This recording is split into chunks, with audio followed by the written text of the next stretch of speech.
ام دو بحثا روشا وبرانینا کو برهنان الهرم کردستان که دو سروک حکومت هرم کردستان لگل هجمارا که وبرهنان نافخوی کومبو همان دم دا دو انکو ده فیوینه که دا لگل کردستان 24 پارزگار سلیمانی گازنده انکو گلیل است وبرانین ل سلیمانی هبو ام درباره وبرهنان بگشتی الهرم کردستان و بتایبتیج سلیمانی اف آلنکاری الهمبروان لگل میوانه که خواست دانستان نمیکن برز ملیاسین بردف کی کتیا و برنهرین کردستان نواسود الگلمنه بخیر بیر. زور سپاس. سرتا لکوبونه وکی دوینه دست بکم. دوینه سرک وزیران لگل برشک ل و برنهرین آخویا کن کوب. طبعا اما کم جارنیه سرک وزیران لگل و برنهر کن کوده بیتوا. دوینه برای سرکی دسته و برنهر محمد شکری باس لوی کرد که ام کوبونه و او پلانانی که باز کران قناغی کی تر دنت آراوا چی بو او قناغه چشتک فرقی کرد بو ام کوبونه لگل کوبونه کانی تر بنای خوای گوره سلااو لیبی سلااو لا همو بینرانی کانال 24 کوبنوی دوینی برای سروکی حکومت هرم کوردستان کوبنوی کی جواز بو لکاتی کی زور باشا بو ام کوبنوی بو گوێبیست و واروها بۆ ڕێگاپێدان بوو بۆ بەرهێنەرەکانی هەرێمی کوردستان تاکو و گفتوگویەکی تێر و تەسەڵ بکەن لەگەڵ سەرۆکی حکوومەتەکان لەسەر ڕەوشی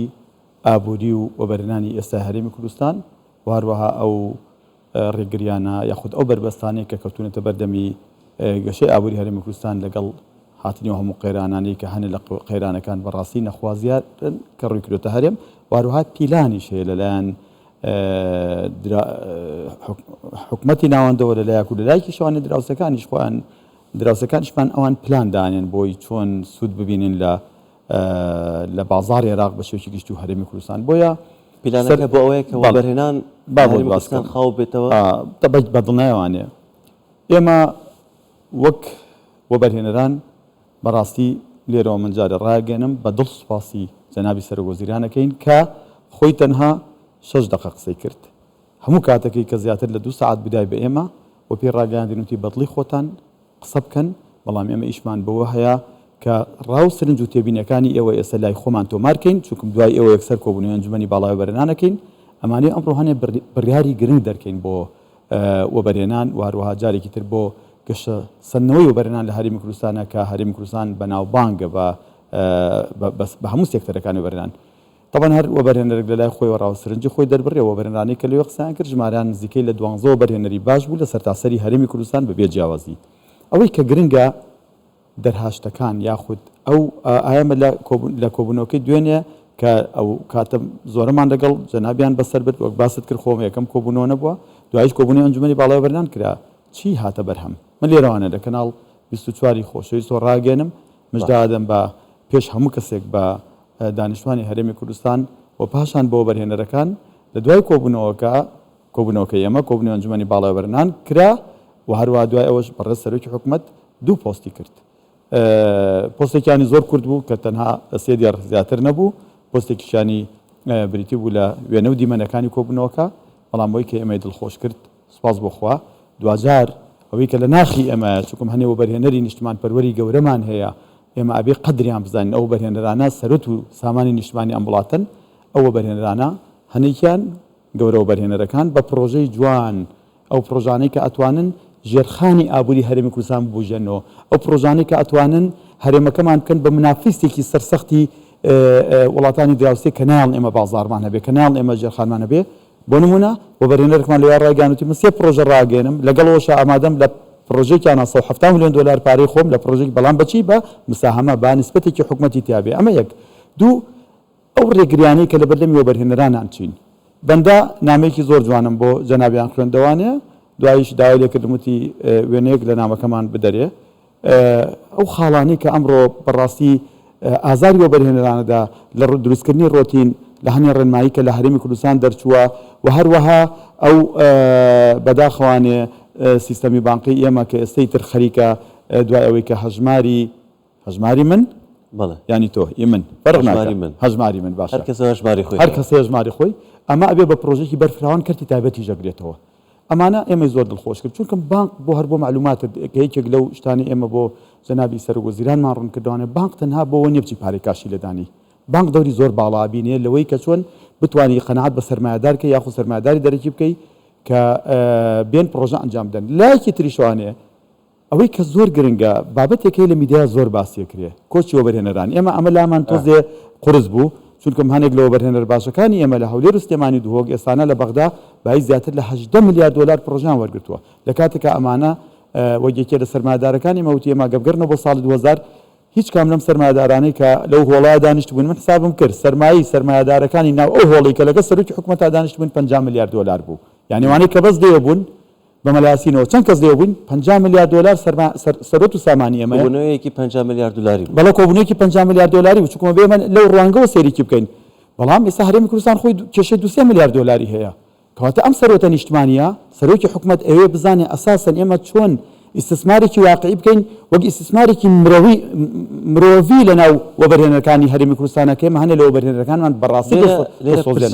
پرسیارەکە ئەوەیە یعنی تو باست لە دووسێ کێشەت کرد پێم وانەیە کێشەی ئەوەندە گەورە بن یعنی لە بابەتی بانقی بێت لە بابەتی ڕوتینیات بێت یان هەر شتێکی تر ئایا ئەو ئاڵنگاریانەی لە هەمبەر وەبەرهێنەران لە هەرێمی کوردستان هەیە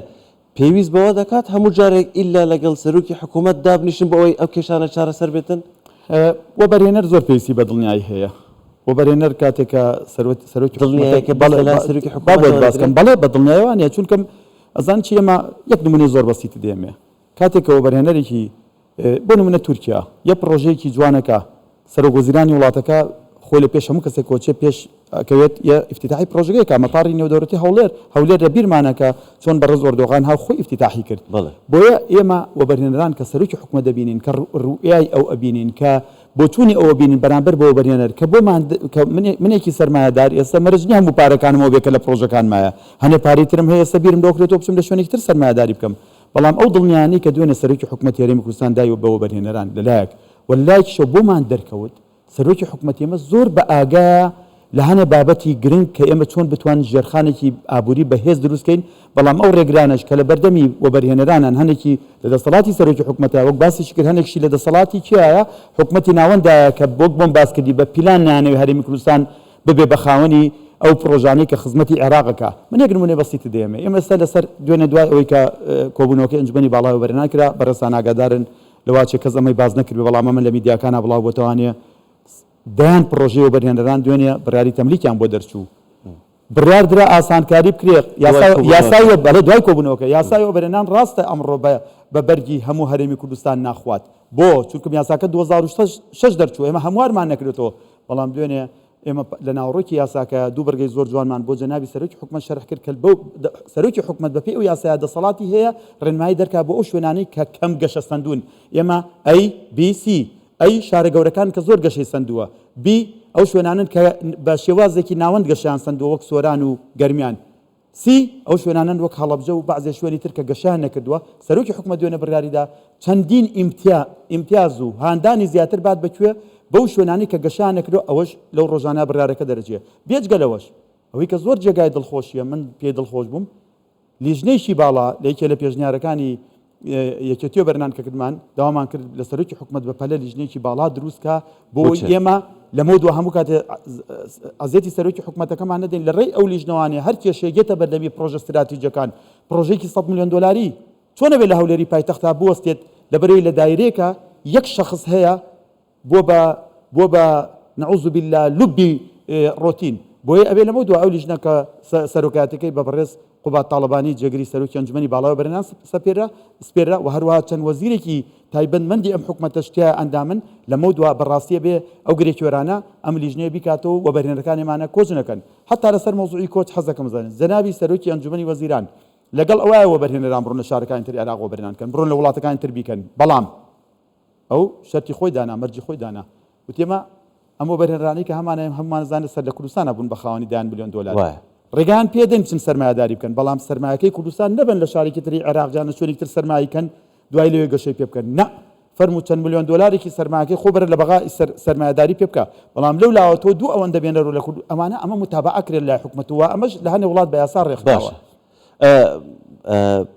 من دەمەوێت باسی سلێمانیش بکەم بەڕاستی پارێزگاری سلێمانی لە دیدارێکی تایبەتە لەگەڵ کوردستان بشار گلەی ئەوە کرا کە وەبەرهێنان یان وەبەرهێنەرەکان لە سلێمانی زۆر کەم پرۆژەی وەبەرهێنان ئەنجام دەدەن و گلەی ئەوەش کرد کە سەرانە لە وەبەرهێنەر وەردەگرێتن یان بەهەر نوعێک گلەی هەبوو با بڵێن لەو ئاستی وەبەرهێنان لە سلێمانی وەبەرهێنەرەکان بۆ ناوێرن لە سلێمانی وەبەرهێنان بکەن دیسانەوە نەچبووە ناو کۆبوونەوە ئەوانەی کە لەو کۆبوونەوە دانیشتو بوون هەولێر دوهۆک زاخۆ سۆران سلێمانی چەند لە سلێمانی تیا بوو ئەتوانم بڵێم لە 150 زیاتری ئەوە بەرهێنەرانی کە دانیشتبوون خەڵکی سلێمانی و گەرمیان ئێمە زۆری نەبوون لە ناو کۆبوونەوەکە بۆ زانیاریشت زۆری نەقسە لە کۆی ئەو دوانزە وەبەرهێنەرەی کە ڕێگان پێدرا قسە بکەن لە ناو کۆبوونەوە ئەنجومەنی باڵا وەبەرهێنانە حەو کەسیان خەڵکی منتیقی سلێمانی لای ئەمە بوو بە پێچەوانەوانەیە بۆچی لە منتیقی سلێمانی مەسەرەن ساڵی 2002 ساڵێک لەمەوە پێش دەستێمانی سلێمانی یەکەمی وەبەرهێنان بوو خۆ هەموو هەر ئەمەش ئەگەر ئازایەتی دەستی وەبەرهێنان و بەڕێز دکتۆر محەممەد شکوری نەبێت دەسەڵاتەکان نایەت بە بەڕێوەبەریاتی گشتەکان چۆن نتوان ببن بە یەکەم بەڵام ئەم ساڵی 2022 ئێمە لە تەواوی هەرێمی کوردستانە من 23 عفو لەم دەمانگەی کە ڕۆشتووە نزیکەی دەمانگونی ڕۆشتووە من بۆ جەنابیانم ڕوون کردوانێ کە تەنها ملیارێک و 500 میلیۆن دلار وەبەرهێنان کراوە بەڕاستی زۆر کەمە لە هەموو کوردستانە لە هەموو کوردستان بەداخەوە ئەم ساڵ تا ئێستا تەبعاً وەک بۆم باس کردی ئەمە ئەوەندە کەمە ڕوومان نایە باسیکەن چونکم 1500 میلیۆن دلارەکە ئێمە پرۆژەمان هەبوو تەنها لە هەولێرە یەک پرۆژە بە تەنیا خۆی ملیارێک و 500 میلیۆن بووە بۆیە ئەم ڕێژە بۆ دابەزیوە ئەمە مەسەلەکە هەر سلێمان لەگەڵ ڕێز و خۆشەویستیمان بۆ پارێزگاری سلێمانی ئەمە سلێمانی نییە وەبەرهێنان لە تەواوی کوردستانە دابەزیوە بەڵام ئێمە باشە زانی یعنی دایمە عادەتەن دۆخی ئابووری جوڵەی بازار لەکوێ تۆزێ زیاتر بووە وەبەرهێنان لەوێ زیاترەکرێ بەعکسەوە ئێستا ئەم ساڵ ئێمە لە دهۆک زۆر کێشەی ئەوەمان هەیە بەداخەوانێک کە جەنابی سەرۆگۆزیران باسی کروتی ئێستانە ئێمە لێکۆڵینەوەکمان کردووە خەریکە خەڵکی دهۆک لایانی ئابووریان و خەڵکی هەڵەبجەی لێ ئەوەندە دهۆکمان پشتگوێ خستووە بۆیە ئێمە ئەبێ ئەم قسە بکەین چونکم سەرۆکی حکوومەت ڕایگەیان وتی لە چەند ڕۆژی لە ئایندێکی نزیکە سەردانی هەڵەبجاکە پرۆژەی زۆر گەورە ڕاگەێنێ سەردانی سلێمانیەکە و بەعکسەوانە دوێنێ لە کۆبنەوەکە ئەنجومەنی باڵا وەبەرهێنانە ئەو پرۆژانەی کە بڕیاری لەسەردرا من لێرەوە ڕایگەێنم هەرچەنگ لەگەڵ ڕێز و خۆشەویستم بۆ برای بەڕێزم کاکتۆر محەممەد شکوری ئەمە ئێوە نەبوو لە میدیا باسکەنە تا مۆڵەتەکانی بزاکرێت بەڵام من لێرەوانە مژدادەم بە مستەسپیرەکانی سلێمانی زیاتر لە 15-20 پرۆژەی سلێمانی دوێنێ لە ئەنجومەنی باڵا وەبەرهێنان بڕیار لەسەردراوە ئێمە ئەوەی کە لە ناخی سەرۆکاتی حکوومەتی خۆمان تێگەیشتون سەرۆکی حکوومەتی هەرێمی کوردستان جێگیری سەرۆکی حکوومەتی هەرێمی کوردستان ئەمانە تیمێکن سەرۆکی حکوومەتی هەرێمی کوردستان بەڕێز کاقوبات تاڵەبانی یعنی ئەو ئیشانەی کە ئیخۆیەتی یای بەو هەموو دەسەڵاتێکی شیایە هەموو دەسەڵاتی بە بێگەڕانەوە بۆ جەنابیان ئەو کێشانەی کە هەمانە هەر کێشەیەکەیە هەر گرێکوەرێکەیە جەنابتان بڕۆ بیکەنەوانێ بۆ ئێمە دوانەکەوین چونکە هەرێمی کوردستان هەر بۆ زانیاریت لە 1 میلیارد دلار وەبەرهێنانە کە ملیارێ مۆڵە دەدەین ئێمە 1500 بۆ 2000 هەلی کارمان دەزەکەوێ ئەگەر ئێمە بتوانین لە ساڵێکە لە جیاتیەوەی کە مەسەن 2 میلیارد دلار مۆڵەت بین ئێمە بەڕاستی ساڵانی پێشوو ساڵ هەبوو 13 میلیارد دلار مۆڵەتمان داوە 13 میلیارد دلار بەلای کەم و 30000 هەلی کار دەرێن هەر لە سلێمانی ئەگەر بێنم کۆتا پرسیاریشم بێتن لە 2023 چەند پرۆژەی وەبەرهێنان تەواو بکراون بەڕاستی لێت ناشارمانێ ئێمە ژمارەی پرۆژەکانمان یعنی دایمە عادەتەن لە کۆتایی ساڵە حەزەکەین ڕایبگەێنین بەڵام ئێمە ئێستا سلێمانی لەو مۆڵەتانی کە کەوتۆتە بەردەست و ئیمزاکراوە و تەسلیم و مستەسمیر کراوە خۆی لە 13 بۆ 15 پرۆژە ئەبینێتەوانێ پرۆژەی زۆر باش بەڵام ناگاتە کۆتایی ساڵ سلێمانی ئەگاتەوە نزیکی 31 پرۆژە چونکم ئەو پرۆژانەی کە دوێنێ قەراری لەسەردراوە لە ئەنجومەنی باڵا وەبەرهێنان وەک بۆم باس کردی شانسە گەورەکەی بۆ سلێمانی و حتا لە دوای ئەوەی حکومەت ئەم پلانانەی کە لە داهاتوە ڕایگەێنین طبعا ئێمە زانی چی برای بەڕێزم ئێمە لە بازاڕە گەورە بووین ئێمە دەرچووی بازاڕین ئێمە لە ناو بازاڕە جوان لە ئیشوکاری بازار تێگەشتوین ئێمە ئەو دەرچانەی کە ئەمانی پیشان حکومەتەکەمانی بین چونکم ئێمە حکومەت بە یەک تیم ئیژەکەین بەڕاستی لێت ناشارمانی ئەوەی کە دوێنێ باس کراوە و دڵنیاشین لەوەی کە هەموو ئەم بەرنامەی حکومەتی هەرێمی کوردستان هەیەی بۆ بەرجەستەکردنی ئابوورێکی سربەخۆ بەهێزکردنی ژێرخانی ئابووریمان بەتایبەتی ئەمە دوێنێ وەک ئەوەی جەنابیان لە پۆستەکانە باسییان کردووە پیشەسازی نوێ خەڵک نازانێت لێ تێناگا ئەو بە دیێرە نووسەتی جەنابی سەرۆکی حکومەت بەزەوە پرۆژێکی ئەوەندەیە کە پێشکەشی جەنابی سەرۆکی حکومەت کراوە ئەمە یەک دوو گەشت و گوزار من لێرەوە ڕاگەێنم لە ئایندەیەکی زۆر نزیکە هەرێمی کوردستان ئەبێ بەلانکەیەکی زۆر بەهێزی ڕاکێشانی جەزبی ئیسtisماری گەورە لە عێراقەوە چەندین ملیۆن کەس ئەو پلانی کە دانراوە ناگاتە 6 مانگی داهاتەوە پلاناکەوتە بواری جێبەجێکردنەوە بە تایبەتی گەشتیاری. بەڵێ پرۆژەی میکس ئەو بۆ سەرۆکی حکوومەت ڕوون کراوەتەوانێ و لە ئەنجومەنی باڵاش باس کراوە ئێمە هەرێمی کوردستان سێ خاڵی زۆر گرنگی هەیە بە هەموو کەس بیزانێت کە ئێمە عێراق ناچارە ئێستا لە سەناعەیە عێراق ئەتوانێت پیلان بۆ ئێمە دانێ لە سەناعەیە ئەتوانێت داینێ و داشی ناو بەداخۆ زۆر زەرریشی لاوین من لێرە ئەمە ڕاگەنم بەڵام با ڕایگەنم بەرامبەر بە گەشت و گوزاری کوردستان ناتوانێت بۆ ئێمە لە هەرێمی کوردستانەوە ئەمن و ئاسایشی هەمانە تاوەکو ئێستش عێراق ناتوانێت لە سادە منافسەمان کە ئەوە یەک دوو منطقەی جغرافی هەرێمی کوردستان لەلایەک و لەلایەکەوە پرۆژە جوانەکانمان واکات ئەگەر ئەم